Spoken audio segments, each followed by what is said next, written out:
Hello, hello, good morning. Good morning, floralpreneurs. Here we are for another Tuesday Q&A.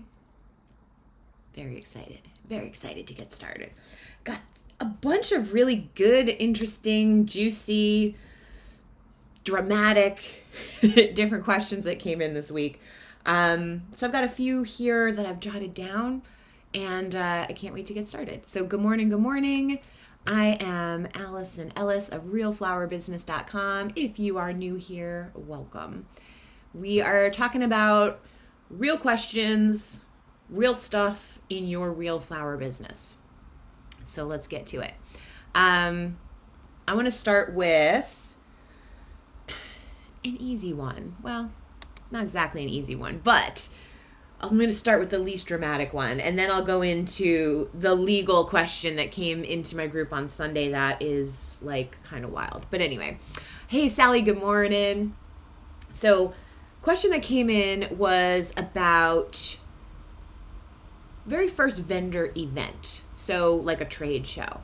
And the question was like, any tips? Like, what should I do? The table's included with the price of the booth. What should you actually do? What should I hand out, right?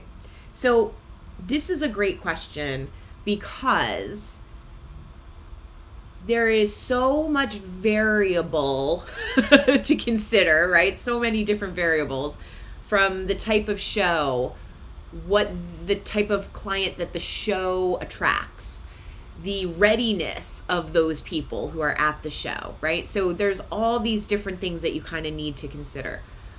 It is easy to just be very negative when someone's kind of been doing this game for a long time, the floral business game. It's easy to just go, oh, wedding shows are a waste of time, okay?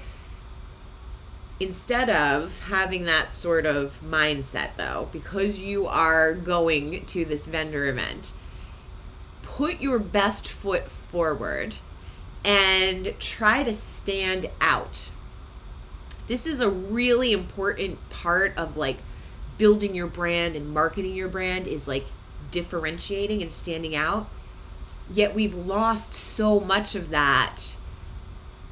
I blame it a little bit on social media, right? We've lost so much of that due to people just trying to all follow the same trend and just show that they can do the same version of this TikTok trend that you can do, instead of like creating their own trend.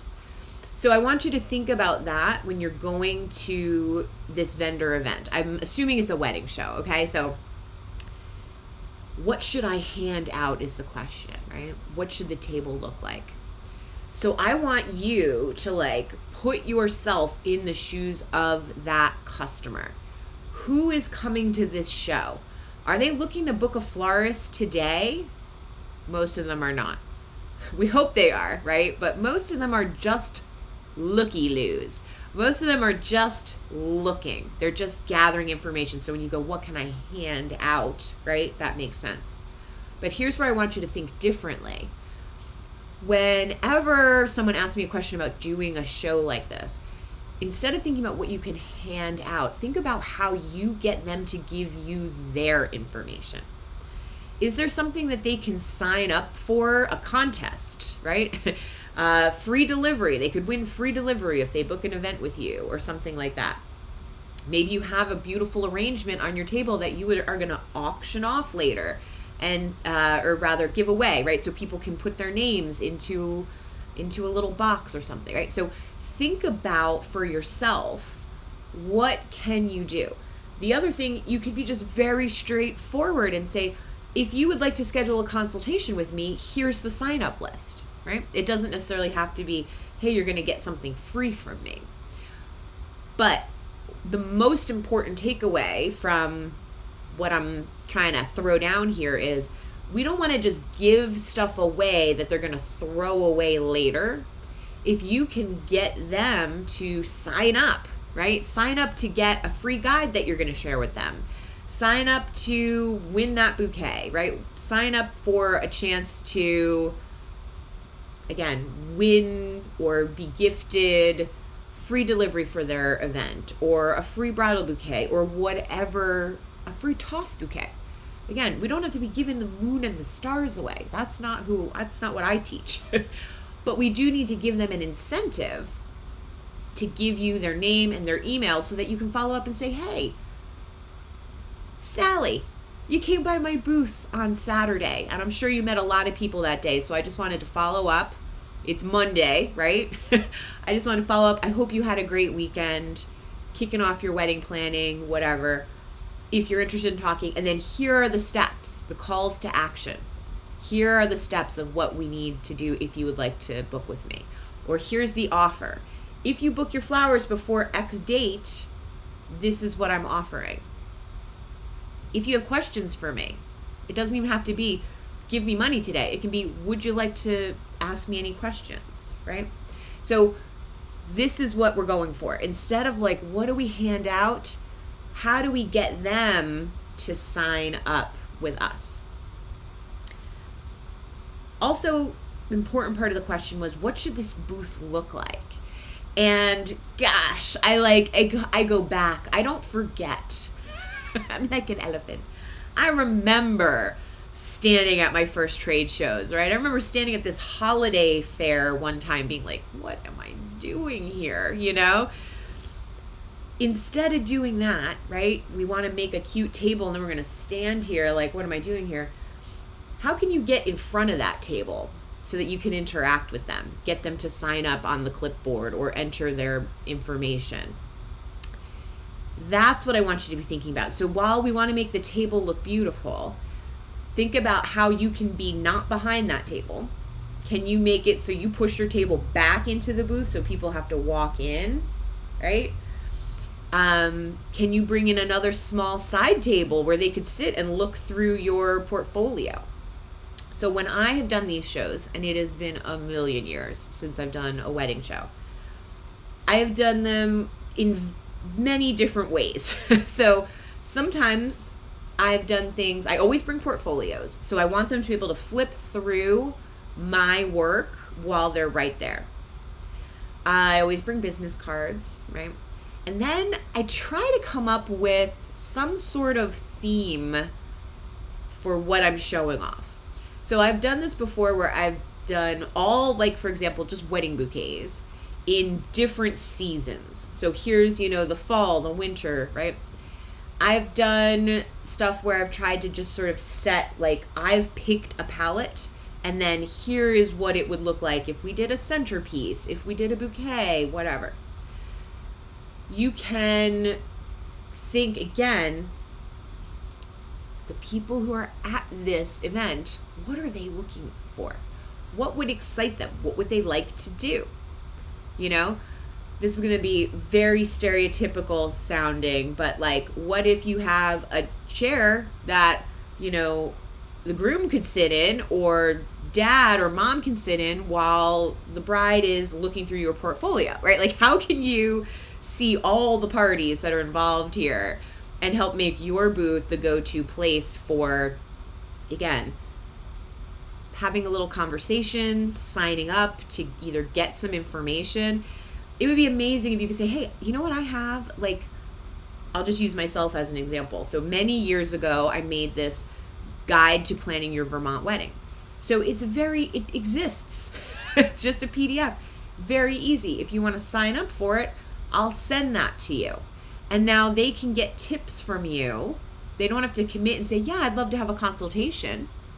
You could just say, I've got this guide. If you want it, just sign up. There's no commitment. You'll just be on my email list, and you'll get, you'll get the list. You'll get the guide, or you'll get the tips or whatever. You'll get whatever it is you want to give out. No spam. I'm not going to keep emailing you like every week for the rest of your life. It's just for you to get this free thing. And now they're in what I call your web of awesomeness, right? They've interacted with you. Now they've gotten a little piece of information from you. And now maybe you're going to take this to the next level of a consultation or a booking. I will not lie to you. There are some people who are so great at these shows, they get people to sign contracts right there. One of the florists, I should name her because she deserves the props, but I don't want to call her out. But one of the florists around here, she was the only one she would get people signing contracts right at the show. And I'm like, how is she doing that, right? I still don't know. Didn't come here to lie to you. I don't know how she got them to sign. But I'm going to guess maybe she invited some of these people to come, right? Maybe they had already heard about her and she had some street cred when they came in. And then she's got that sense of urgency. Hey, we're about to book up. If you want to work with me, you got to sign today. I might not have your date available by tomorrow, right? Now, you can't lie to people and create false urgency, but that florist was that good that probably is something that she was able to do, right? So this is where there's going to be different levels of interest. Most people are going to be non-interested in your booth. But we don't care about most people. My final tip here, you're going to collect information. You're going to create a booth that's a little bit more interactive, inviting, not just something they can walk right by, like they have to come in to see. We also want to set some goals. So like, how many people do you want to get to sign up? How many people would you like to book? Is just one booking a success? Does that like make back the cost of your booth and right? Profit, etc.? So this is what you want to think about. Maybe you need to book 3 weddings to make back the investment on the booth and the flowers you're going to bring.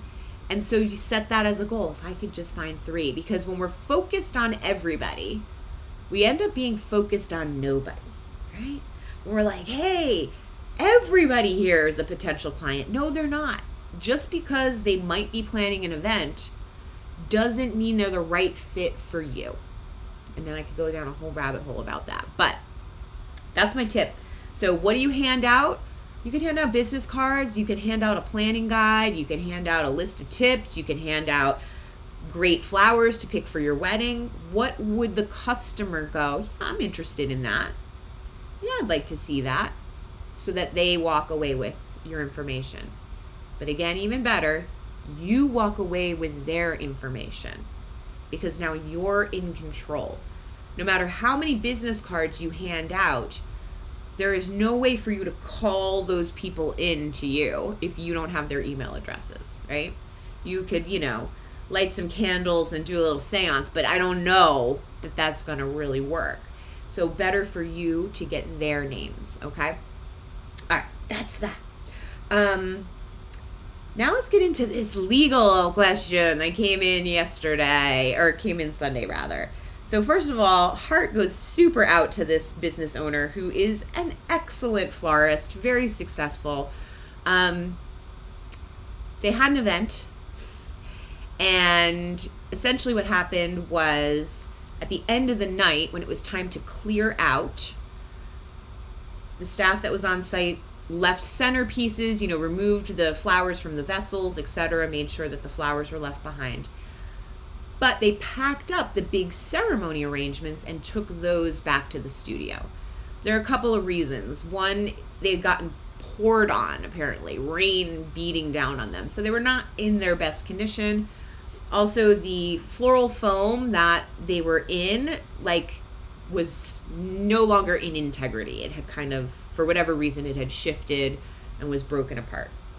So the client was there, the parents were there from the understanding of this story.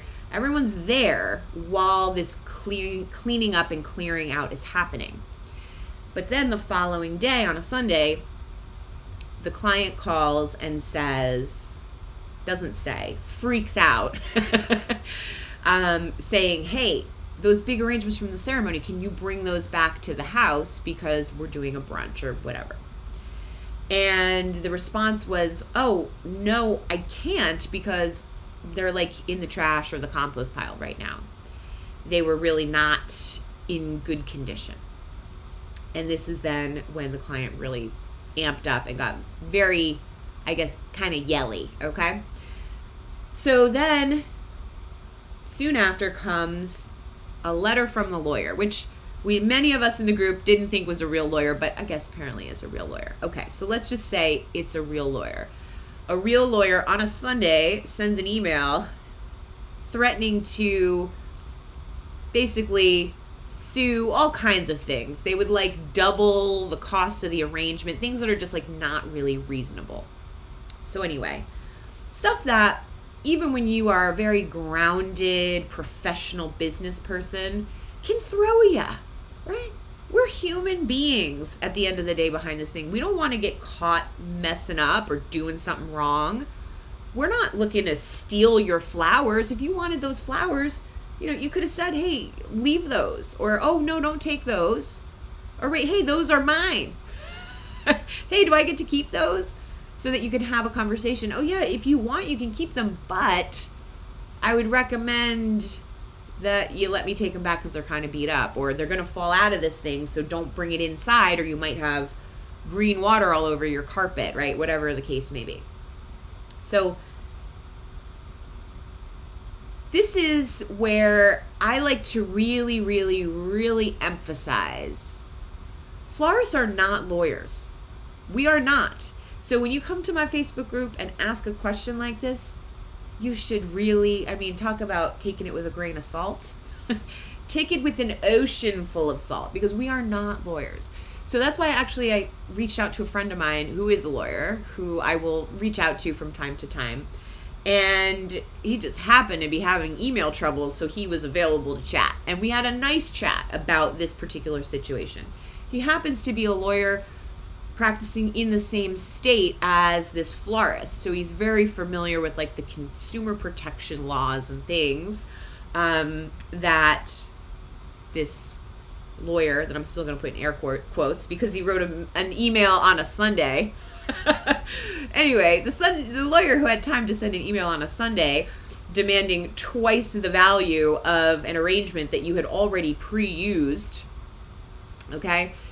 There's a lot of red flags going off for me. And so my buddy helped confirm that for me. And he had some really good advice in terms of, advice isn't the right word. He had some really good insight about maybe what the angle was that this lawyer is trying to come from, and also how this lawyer is actually contradicting themselves. They can't claim both of these things that they're trying to claim at the same time. So what do you do, though, when this happens? So first, yes, please come to my Facebook group, ask a question, right? Get the temperature. The temperature was pretty clear. What the heck, right? What the heck? This is insane. This is totally insane. But this florist is, again, incredibly professional. While she's being screamed at on the phone, again, something that is really hard to deal with, even if you are calm, cool, collected, mature adult most of the time, okay?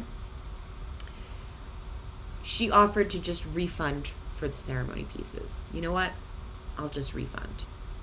And then it's met with this lawyer's, email asking for double, etc., which is not reasonable, right?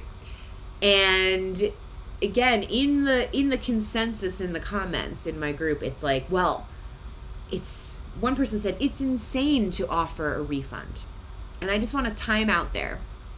I know sometimes we just speak broadly, right? It's insane. Let's not call people insane for offering a refund, okay? And I don't think this person is meaning to be like, you are insane. However, that is technically what you're saying, right? It's insane to give somebody a refund. No, it is not. And I'm going to tell you why. Does this person deserve a refund, in my opinion? No, absolutely not. Right? No. It's insane. However, when we run a business, sometimes what we do is we mitigate our damages. And this is where all the people who want to be, pretend florist lawyers, well, this is what I would do. Well, this is what I would do. Get familiar with the idea of mitigating your damages. As another commenter said, well, when you get in front of a judge, they'll throw this out of court. We don't want to get in front of the judge. We're not looking for that. Are you looking for that much time, energy, money going out, right? Again, as my friend, the lawyer, said, do you want to be right, or do you want to be done with this? Do you want to be right, or do you want to be done with this? And that's what it comes down to. We want to be done with it, okay? We don't want to be right. We want to be done with it.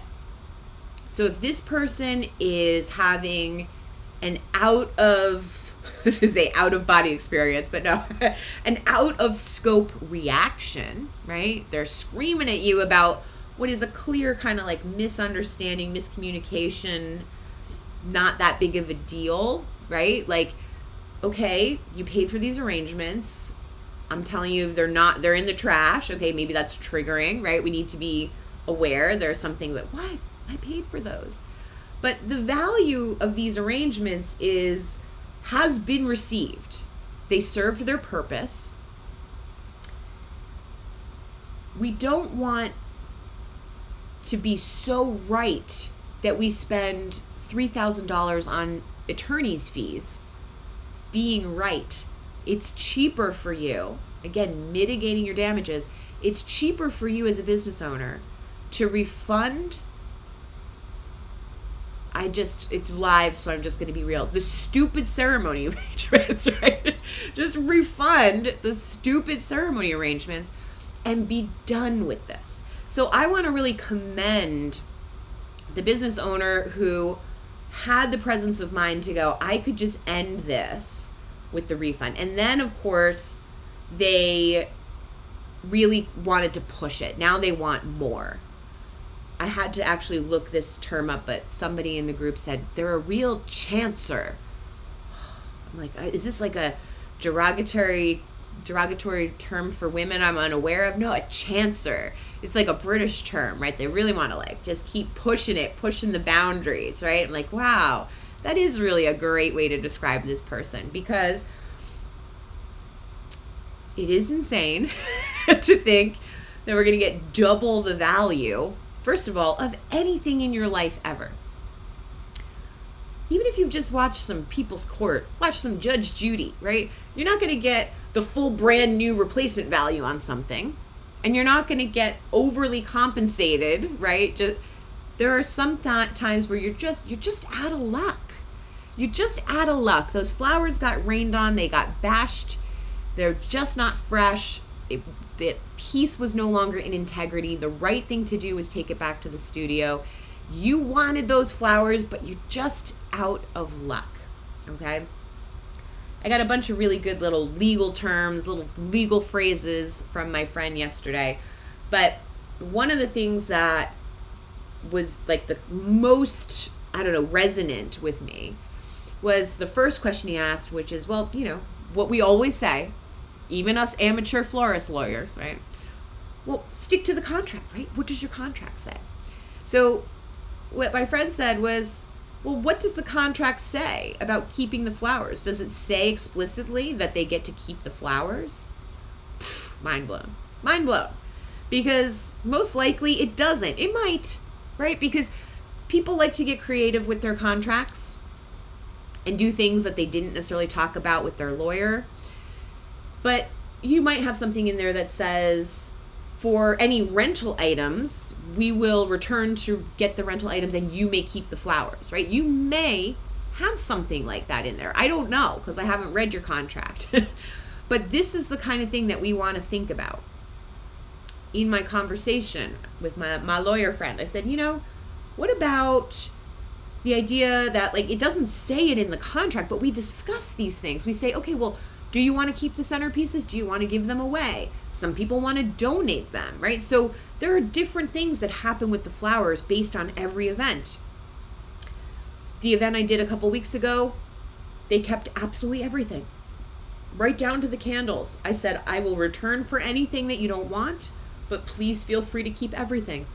And they did. Not a thing did I go back for. Following week, different wedding. I go back, half the centerpieces are there. All of the large arrangements are there. Little bits of greenery from this, that, or the other thing. I cleared it all out. I didn't go, you know what, I'm going to walk over to the brunch and I'm going to interrupt my bride and say, hey, do you want this big arrangement? No, I'm just cleaning it up. Because they have a contract with the venue. that they got to be out of here and I want to work at this venue again. I don't want to be the florist who left all this stuff behind. It's beautiful. Our trash is beautiful, right? Those leftover arrangements were beautiful.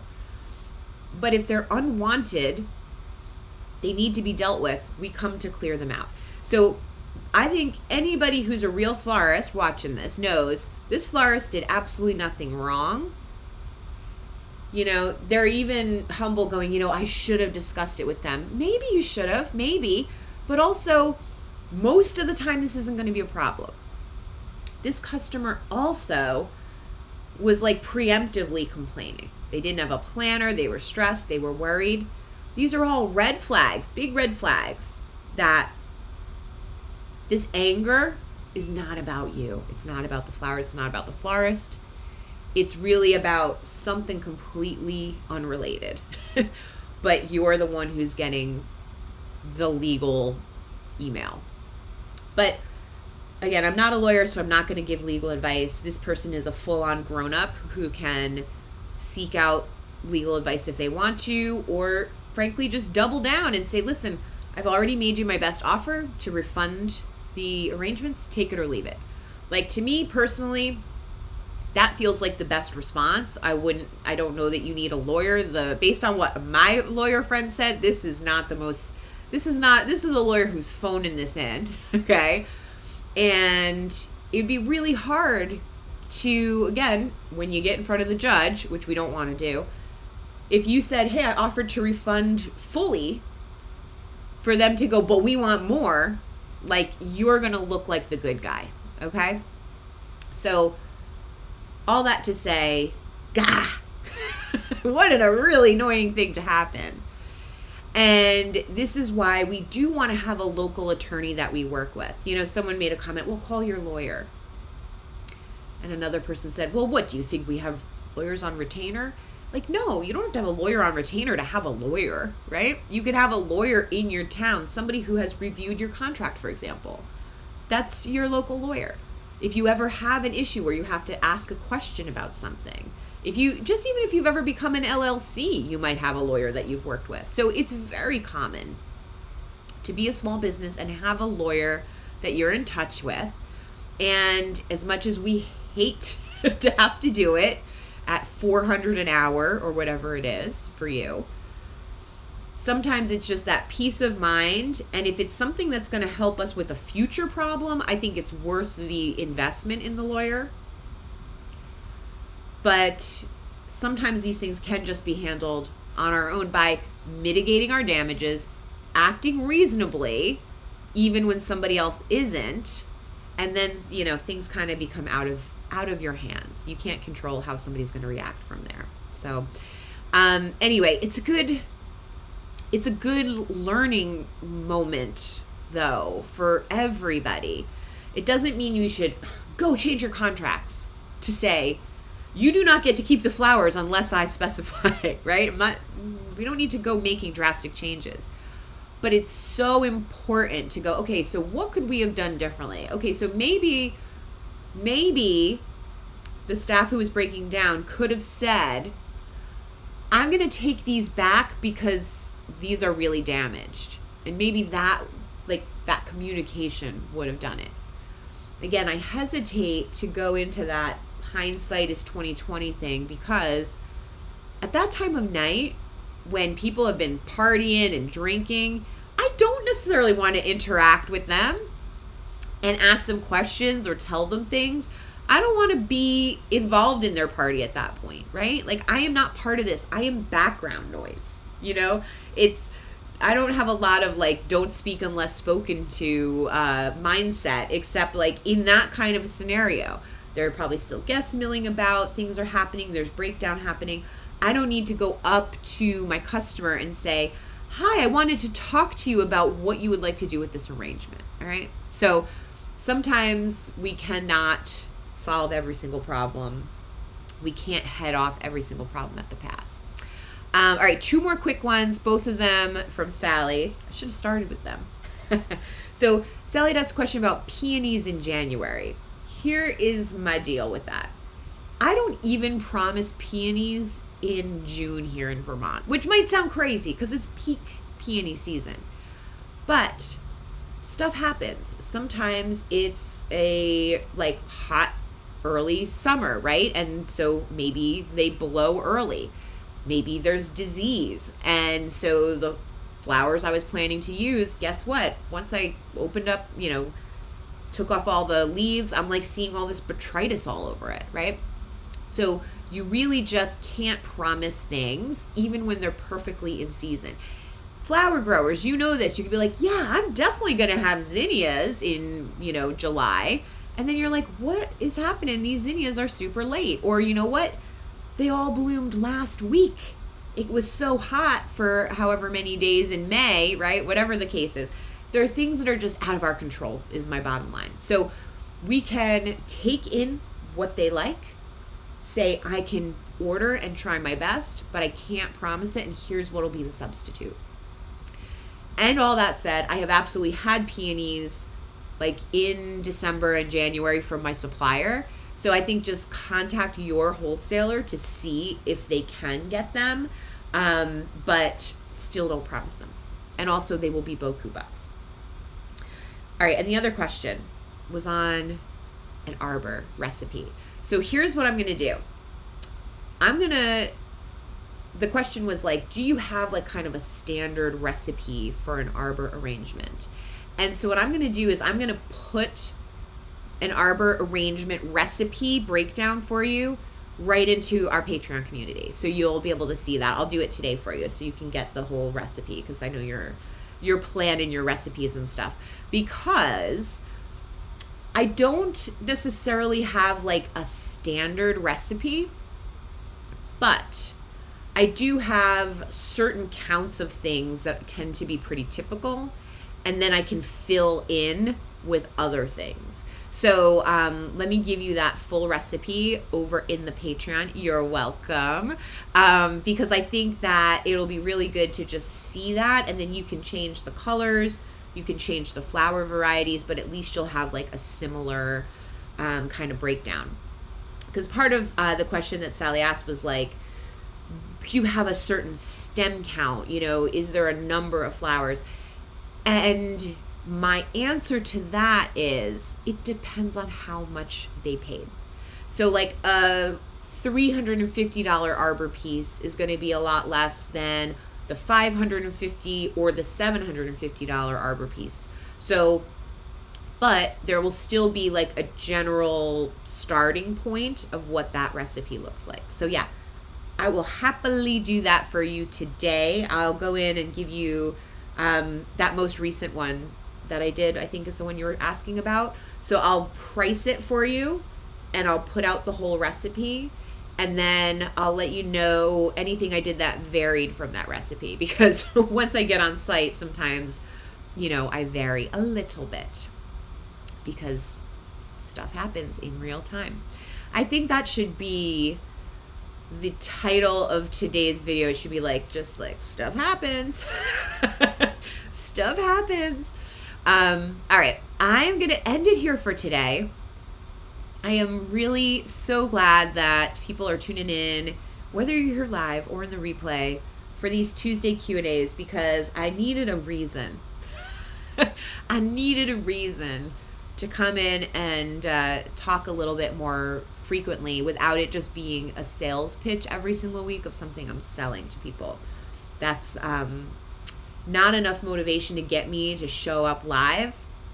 So showing up with just a service mindset of like answering the questions is just way more fun for me. But now that I have said that, I'm going to throw out there, if you need a contract, I share all of the clauses in my contract on my website. Go to realflowerbusiness.com. You can get my contract, or you can get all of my wedding templates. They all work together, right? Like the contract, the proposal, the emails, all the things. But if you do get my contract, make sure that you take it to a local attorney, because we don't want to just do online legal stuff, okay? We want to make sure that there is a real person who's reading your contract and going, yes to all these things. Maybe you want to adjust this. Maybe you want to add this. So actually, in this state, this law applies, right? So you want to make sure that you got to start somewhere. And that's why I created my contract template. It's not something you could just cut and paste into something, because that's not like how you want to do your legal stuff. But what it is a full breakdown, full transparency of every single clause, why it exists. So this clause exists because of this. This clause exists because of that. So you can understand why we do these different things. If you want to add clauses, you can do that. But we take it to an attorney. Again, I'll go back to my conversation yesterday with my friend. He said, well, yeah, you could have she could come to me, right?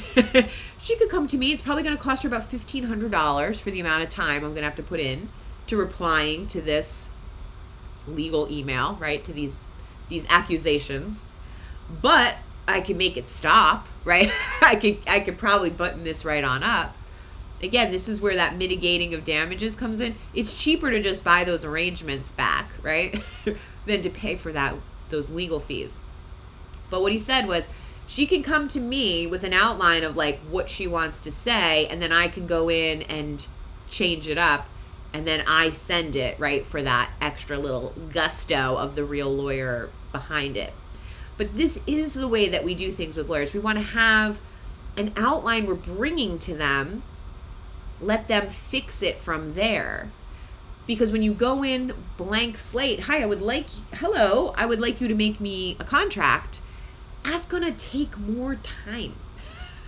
So we want to use less time by using my contract template, making up your contract based on that, and then bringing it to them for that stamp of approval or adjustments that need to be made.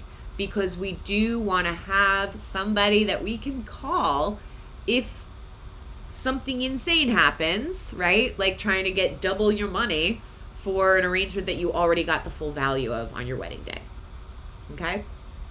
We are dealing with the public and it's out of our control. So if you need a contract, my contract for florist exists.